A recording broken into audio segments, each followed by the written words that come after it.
بالم جوميرا او نخلة جوميرا من ارقى الاماكن في دبي. النهارده احنا في فيلا حصريه جدا ومميزه جدا جدا في بالم جوميرا باطلاله رويال اتلانتس. اول حاجه مميزه في الفيلا هو موقعها داخل البالم نفسها واطلالتها المباشره على فندق اتلانتس وكمان رويال اتلانتس. زي ما الفيلا دي اميزنج من بره والفيو من جوه حكايه. تعالى عندنا هنا الليفينج. طبعا الفيلا كلها معموله من ترافنتاين، حجر الترافنتاين. الفيلا كمان فيها 5 دبل بيدرومز، كل واحده فيها الاون سويت باثروم الخاص بيها مع الدريسنج.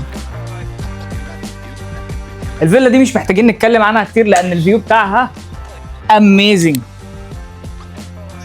رويال اتلانتس، بول، بحر، بالم جوميرا كمان موقعها مميز جدا جدا في بالم جوميرا.